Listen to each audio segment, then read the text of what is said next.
Happy Monday. Today, we're talking all about why your personal brand begins on LinkedIn and how to use it as your home base. So, more on that in a minute. How was your weekend? We are in full on spring renovations mode at our house, revamping our dining room area with some new lighting, fresh paint on the walls. It feels like spring. And I'm more than midway through the spring semester of classes with the final few weeks ahead. I forgot how much I truly loved school as a kid, and I have a new appreciation, I would say, for the privilege of going back to college now for my next bachelor's degree. So, really enjoying school. Spring is here. Enjoying those last few weeks when the kids are still in school, of course.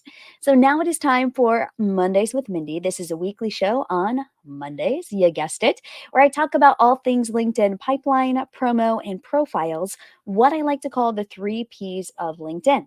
So, do you have questions about LinkedIn that you want me to answer? Be sure to like this post, whether you're watching live or from the replay. Leave your questions below and I will answer them either after the show or on a future episode of Mondays with Mindy. Just about all of these episodes come from your questions. So you never know when your question is going to pop up. And usually I will message you and let you know when it's your turn. So let's get to today's topic. What's all this about thinking of LinkedIn as the beginning of your personal brand? So, personal branding the old way, it was really thinking about all of these places where you need to have a profile that somehow ties together. So, it's not anymore that way. It used to be kind of like, oh, I'm here, I'm here, I'm here. How do all of these pieces fit together? Now, when we think about personal brand, it's very different. Most people will think in terms of, what is the best social channel where I can find out more about this specific individual? Is it Instagram? Is it LinkedIn? Is it Facebook?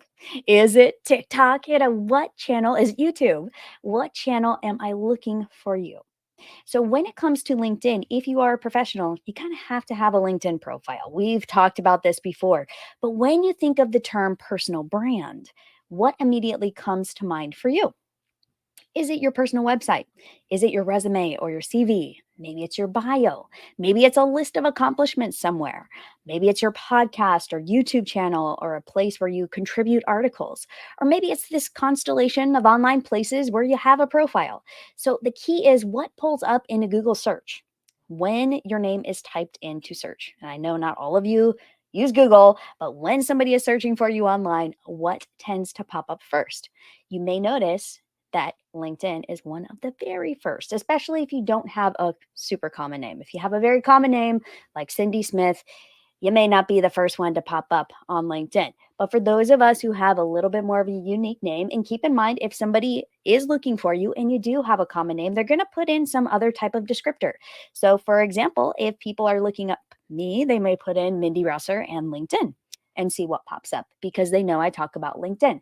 So that is really, really important from a search perspective. Most of us do have this very unclear perception of what our personal brand actually is. It's kind of like this, it's a concept, it's out there, but we don't know exactly what it is. So you cannot download your personal brand. You cannot just send a link of your personal brand to someone. It's hard to sum up all of the components and speak the same language when everyone has a different definition of personal brand. I have my own unique definition. I'm kind of sharing it today, what as we're talking about how your personal brand relates to LinkedIn. So, a good number of branding experts would talk about building your personal brand and the importance of doing so. And we all kind of like nod our heads in agreement, like, oh, yeah, we're all smart. We all know what this personal brand thing is. We know it's important. But what is it actually? Is there a place where we can actually start to build our personal brand? Or are we supposed to just start willy nilly? Building out our profiles all over the internet and hope it ties together into this pretty package called your personal brand here. So I get it. It's totally confusing. I know why you think you need to have a pretty profile all over the places on the interwebs. We get sold these social media planning packages. Have you ever gotten one of these? We're experts who tell us how to write our entire post for the month in just one day. Do you want to spend a day every month writing social posts? And they tell us, well, this will build your personal brand. This will get you consistent, finally consistent on social media. We get told we need a personal branding expert to help us figure out the meaning and the message behind our personal brand and what we stand for. And there are very complicated frameworks out there to help you figure your personal brand out. So, is this overkill? I think for a lot of us it is. going out on a limb here. I think a lot of it is overkill. I don't think we need to spend many, many hours and days and weeks and months just deliberating over our personal brand. I think it is something that actually kind of is more of a side effect of what we actually do. But kind of coming back to LinkedIn, what if all you needed to do was focus on your LinkedIn profile as the start of your personal brand? That's it. Okay, so think about that for a moment. We're going to come back to this, go a little deeper. More on that in a minute. Hey there, for those who don't know me, my name is Mindy Rosser. I'm the founder of Mindy Rosser Marketing, and I have a program called the LinkedIn Accelerator for those who want to go from 0 to 60 on LinkedIn with their profile and network. We're planning to open the doors later this summer. We'll see how schedules go with school and kids and travel and all that good stuff. I will keep you posted. So I help superstars who feel they are the best kept secret in their industry to become the go-to visible expert in their niche so they can get that next opportunity, grow their business, and scale their impact. In this live, we are going to talk about why not prioritizing LinkedIn as the home base for your personal brand is causing you to miss out on opportunities, creating a lot of extra work for you, and how you can actually use your LinkedIn profile right now as the starting point for your brand. So, are you ready? Let's do this. It's a fun topic. So go ahead and like this post, whether you're live or watching from the replay, to give it some social love. All right. So subject matter experts and specialists in their field believe that to build their personal brand, they need to figure out their personal brand before taking any action online. Like I was saying earlier, they spend months working on their messaging. Then they're like deliberating over their brand color. Should it be this shade or that shade? You know how many shades of all the colors I've seen over the span of time? A lot. They're looking at their website layout. It's not quite ready to push live. So there's always something holding us back from kind of getting our act together when it comes to our personal brand, pulling all those elements together. How many people do you know who say they are going to launch? They're going to write that book. They're going to start that business. They're going to go back to school as soon as they have fill in the blank here, a website or a podcast or a YouTube channel. There's always something, right? There's always something holding us back. The thing is, there's one overlooked place that is absolutely free for you to start building your personal brand. All right. You don't have to pay for a podcast hosting service. You don't have to buy a bunch of fancy gear to get set up to live stream. And what is that one place? But I'll let you guess. It is LinkedIn. And LinkedIn walks you step by step through all of the nitty gritty details that should be included in your personal brand. So, LinkedIn is a pretty awesome place. It's a really good place to start, and many people don't ever need to build their personal brand beyond LinkedIn. It doesn't make sense. There's no need. So, that channel that is staring you right in the face, that LinkedIn, you know, the one you don't log into unless you're looking for a job. Yeah, that one. And if you mention LinkedIn to the aforementioned people, all those branding experts, they will totally discount it as one of the many channels they'll get to in their social media constellation after they dial in their website. So at this point, I just want to shout from the rooftops, you don't need a website. You just need a LinkedIn profile. That really is the truth, and that is the case. I work with a lot of clients who are like, Mindy, I want to do this quick and dirty. I want to make sure that I can get out there, minimum viable MVP, minimum viable product here. Can LinkedIn be that place for me? And I've worked with a lot of them to help them kickstart things on LinkedIn.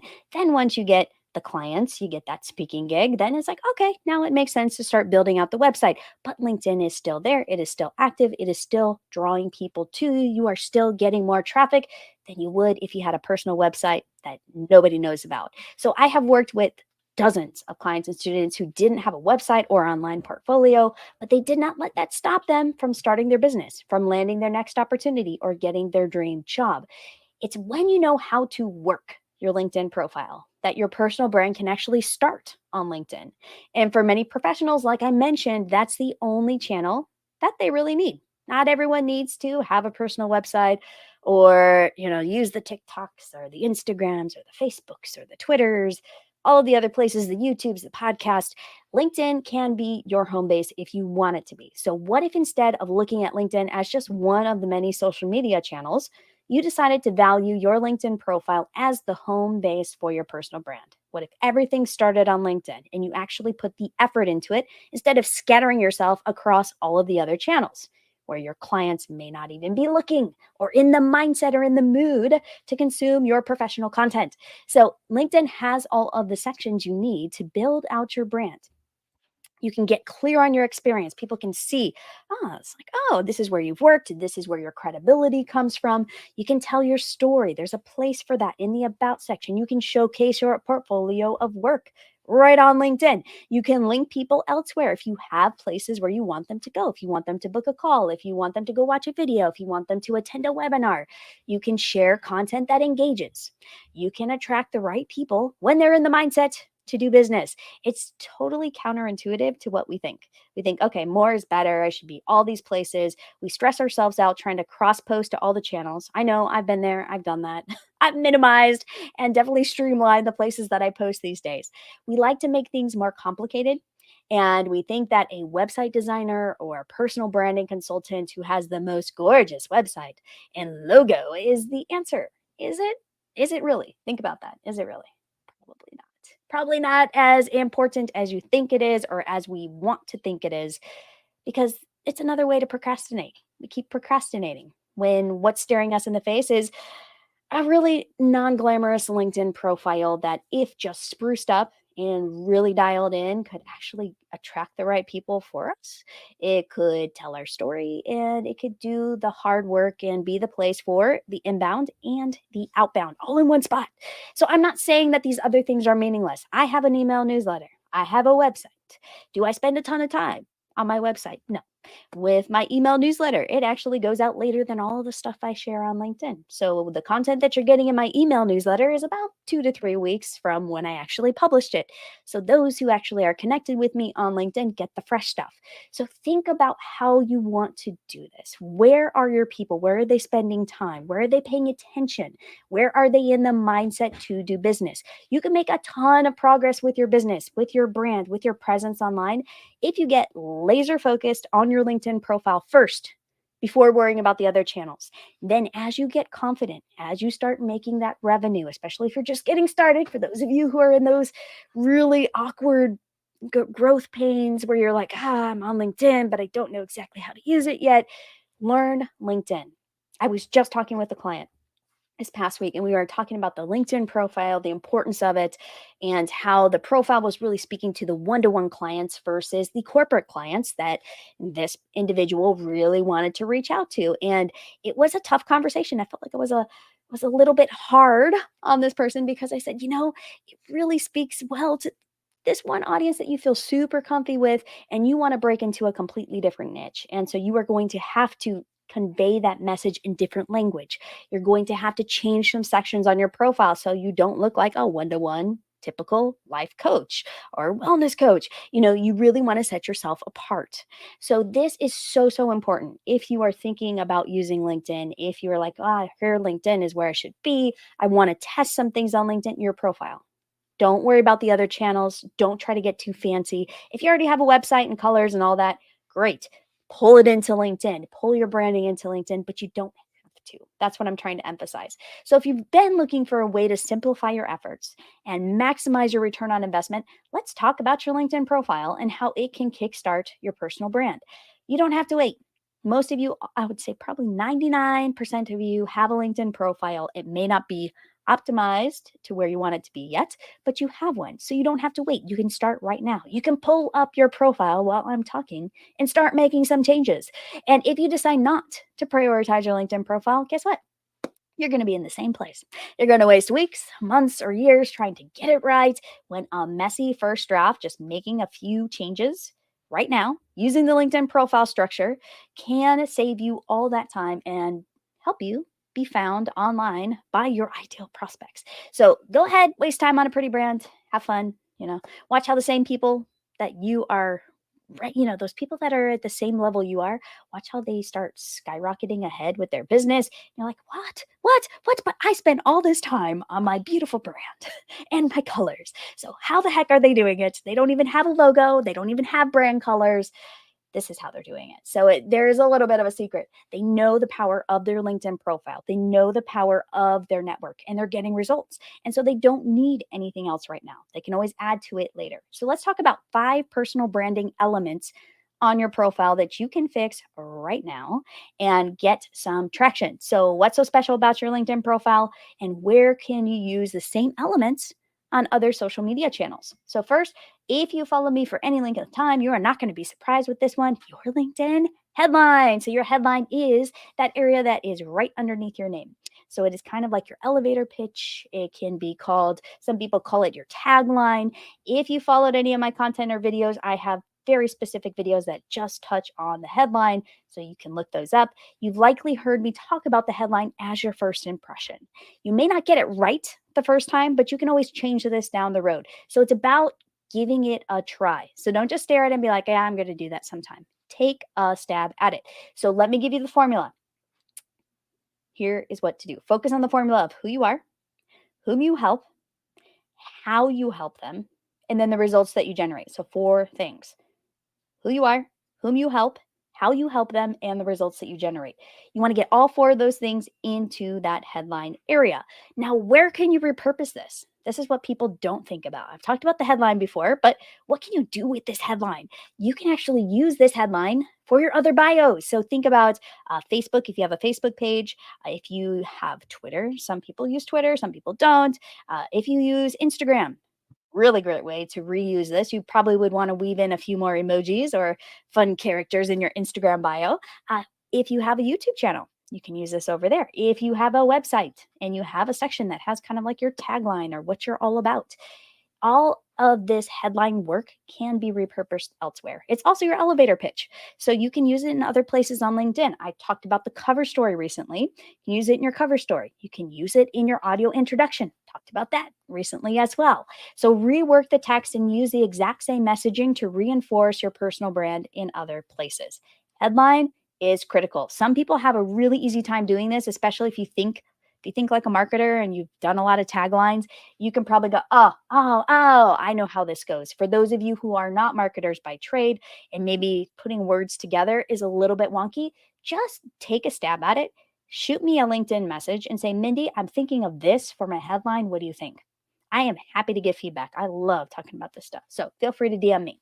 All right, number two, your LinkedIn featured section. So, this section can double as your portfolio of work. So, if you have some work that you want to show off, especially if you are looking to get hired, or maybe you need a place to visually showcase what you've been working on all these years, it's really easy to mix it up here and add some LinkedIn posts to showcase your credibility. So, this section, if you go and look at my profile, you'll see it. It says featured. It's near the top. It's not exactly at the top. Scroll just a little bit down, and you will see this video. You will see other videos. You will see some articles. You may see a post or two. So you can put whatever you want in this section, basically. If you have a slideshow, that is awesome. If you have a lead magnet, you can put it here. So keep this section fresh, and you'll be able to highlight these same pieces of content elsewhere. You can link and upload just about anything here. You can add videos. Some of my clients are like, oh, I don't have a YouTube channel, but I have this really neat video clip. You can take that really neat video clip, throw it onto something like Loom, Loom.com. It's free. And then you can take that Loom video and hook it up into your LinkedIn profile, just like that. So it's really, really simple to add content here. Now, where can you repurpose all of the content that you decide to put here? You can add it to a YouTube channel if that's your thing. You could share it on Instagram. You could share it to your Facebook page. You could share on various social media channels, maybe TikTok, maybe TikTok. So think about what can go in your featured section. This is where you are kind of showing off. This is what you're all about. This is where people understand how you think. I was just describing this to somebody when we were talking through the featured section, and it's really easy to just default to sharing posts here or highlighting really popular content. But how I was describing it was like, this is the place where you get to tell them like your perspective. You get to show how you're different, especially if you're in a very crowded niche, or if you're in a space and you're trying to get hired and you're trying to stand out as a candidate. Most candidates, most job seekers are not using this section effectively. Don't just put your resume and CV there. Tell stories. Like, show how you have been in action. If you have volunteered, if you have been a part of a really neat project, if you contributed or you were bylines, all of that stuff can go in your featured section. So get creative. Think like your audience. Whoever you want to connect with on LinkedIn, think about what would they want to see that would help them get to know me better, that would tell my story. Okay? All right, so number 3, Your LinkedIn recommendations section. Mindy, you're talking about recommendations? Really? Personal brand and recommendations? How does that fit? Okay, so we've all heard about testimonials. You need testimonials. Like if you've ever been to an entrepreneurial webinar, you know how many testimonials they squeeze into those slides? I think you probably all are laughing with me right now. There's a lot of testimonials, right? So when you have strong recommendations, LinkedIn's version of the testimonial, people are more likely to trust you. So it's tough. It's actually tough to ask for a testimonial via email. Have you ever tried asking for a testimonial, even from your best clients or somebody you really enjoyed working with, or a prior colleague, or maybe an old boss? It is tough and it feels awkward. But when you get one, when someone actually gives one to you, how does it feel? It feels amazing, right? So, what if you, instead of trying to get all these testimonials, you actually started giving testimonials? Like, not just giving to get, I've talked about that before, but giving, just giving a testimonial to someone who just recently, or not so recently, maybe a while ago, had an impact on you. How would that feel? How do you think they would feel receiving that testimonial from you? And maybe they'd even be encouraged to reciprocate. You never know. So imagine how many testimonials you could collect here following this formula alone. If every single week, every single month, if you're like, Mindy, I need testimonials. Okay, well, start giving testimonials. Don't expect it in return. Maybe you feel comfortable asking the person to reciprocate, maybe not. It just depends on the situation and if it makes sense. But what if you just started giving testimonials? Because guess what? The testimonials that you give, the recommendations as they are called on LinkedIn that you give to other people, they show up on your profile. And you are seen as a giver, as somebody who is saying good things about other professionals, about other colleagues. So the recommendation section is not just about the recommendations that you get, but the ones you receive. So think about that. Huh. I'm feeling inspired.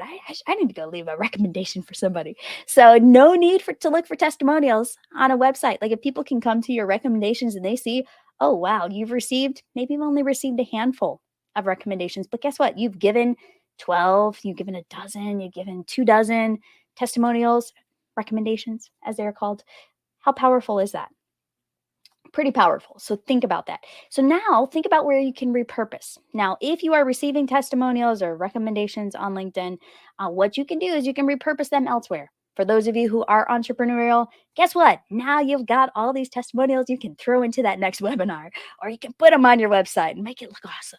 What about the ones that you're giving to other people? You probably aren't going to share those, but you never know. Sometimes it's nice to share those with other people if it makes sense. Sometimes what will happen for me is I will leave somebody a recommendation and they will reach out later on, maybe years down the road, and say, hey, is it okay?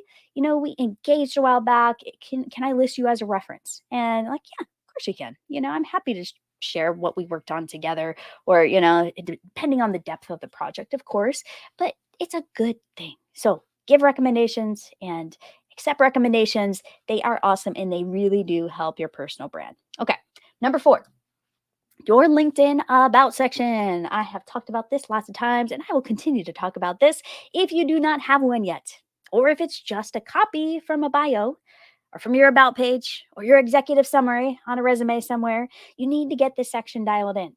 Okay, I know it's 2,600 characters. It's a lot of words, but you'd be surprised how many people don't have one at all, and how just having an About section that is well written can get eyeballs and get attention and actually help people understand a little bit more about you. This is something I teach line by line as part of the LinkedIn Accelerator program because it really is your story and it's how you got from there to here. So just think about it. Okay, you started here, now you're here. How did you get from there to here? What has driven you along the way? What are you really good at? What people have you worked with? What credibility, what accomplishments have you done? Are there any things that would really help people understand a little bit more about you professionally, maybe a little bit about you personally too? And how can they work with you? What would it look like to work with you or to hire you? That's what you want to get across in your About section. It's a little bit of a story. All right. So getting across your professional story, but also keeping in mind the people who are reading your story, because too often we don't think about the reader. Now, I'm in English class again for like the first time in a very long time. And what has been emphasized a lot is just the reader. How is the reader perceiving this? Because if we are not thinking about, oh, this is not just, a bio out there for the entire world. This is for a very specific reader. The people that you are trying to drive to your profile or want to attract to your profile, who are they? You write for them. Make sure they understand your story and they see verbiage that is familiar to them. You use the words that they use. This is very, very important. And sometimes it can be very subtle, but when you come across a really good about section and you are the intended reader, it is just the most amazing feeling. You're like, wow, this is actually a great about section. I actually really have to get to know you and want to work with you or collaborate. So, where can you repurpose? Once you work on your about section, where can you repurpose this wonderfully written story? So, you can either add it to your about page on your website or anywhere where you need a long storytelling bio. So, I have taken my own LinkedIn about section. I've repurposed it. I've used it for podcast bios when people ask me to hop on a podcast. I have like a long version, a short version, speaker bios when people are saying, oh, can you give me a bio with your speaking and just your accomplishments? That's really helpful. I've reworked it a little bit and there's a different version on my website. So there's a lot of ways that you can use this about section. And if you do a great job and if you're proud of it, this could also be reworked, like if you have a resume or a CV or anything like that, or if you have a board bio, it can be reworked for those materials as well. So there are going to be a lot of paragraphs you can also excerpt and reference for a shorter bio and in future copy. All right, so number 5 and final one that we'll talk about today, your experience section. So there are very few places online where you can easily get a snapshot of where someone worked professionally.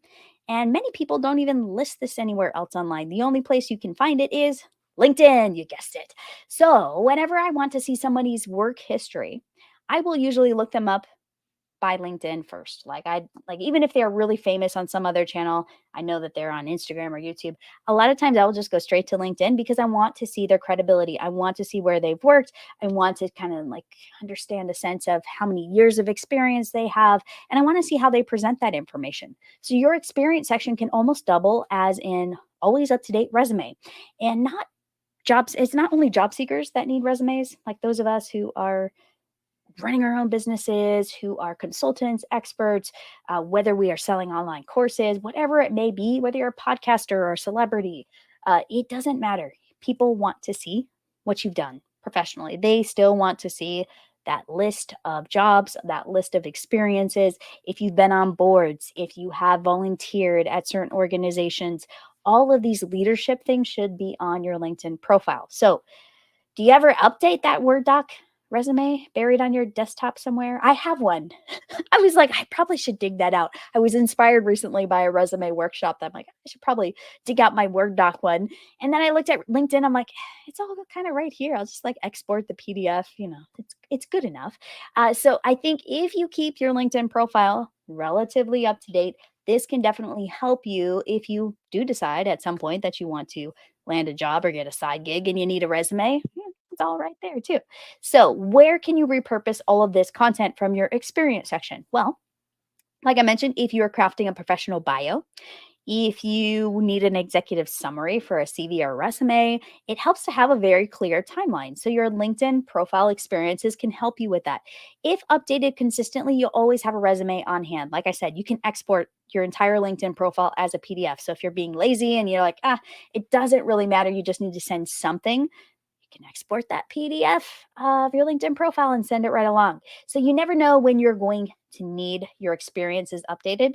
A lot of times when we need it updated, it's when we don't have the time to do it. So just, I know, put in the dirty work now, get it updated, and you will not be sorry later. All right, so those are only 5 of the ways that you can repurpose content from your profile. And there are about another half dozen, maybe more, that I teach within the LinkedIn Accelerator program. The key is to start valuing your LinkedIn profile as the starting point for your personal brand versus getting around to it later when you feel urgently that you need it. So I challenge you today to start seeing your LinkedIn profile from that different perspective. It's not one of the many that needs to be worked on. It is the one to work on first and let it inform all of the other elements of your personal brand. So let's talk through those 5 things again in case you want to recap. LinkedIn headline, dial in your LinkedIn headline, who you are, whom you help, how you help them, results you generate. Number 2, Play with that LinkedIn featured section. Make sure you are highlighting your best pieces of work and how people can get to know you, your themes, all of that good stuff. Number three, LinkedIn recommendations. Make sure you are giving a lot of them, not just asking for them. Number four, your LinkedIn About section. Make sure you are telling your professional story here, how you got from there to here, and why does that matter to the reader. And number five, your LinkedIn Experience section. So people can get a very clear snapshot of your credibility, where you've come from, how you have accumulated the experience that you have. Once you get that profile looking rock solid, you'll be able to start building your network and not be afraid to put yourself out there to attract those opportunities and new connections. So if you are looking for that extra edge and you're like, Mindy, this was great, but do you have something practical that I can download to actually remind me to work on my LinkedIn profile? I do. You can grab my LinkedIn profile guide training right here, mindyrosser.com/LinkedIn reboot all together. And you can get my free LinkedIn profile guide to help you dial in those most important sections of your LinkedIn profile to start kickstarting your personal brand today. Why not take action now? You're ready. You can do this. And if you need help along the way, just ping me, just like shoot me a LinkedIn message saying, Mindy, do you mind taking a look at my LinkedIn profile? Can you look at this one specific section and give me a little bit of feedback? I'm really trying to attract this type of audience. I'm happy to do that. So just message me and I will see you all next week on Mondays with Mindy. So feel free to leave questions or comments below. And like I said, my inbox is always open if you want to message me directly. Until next week, have a beautiful rest of your day. Bye for now.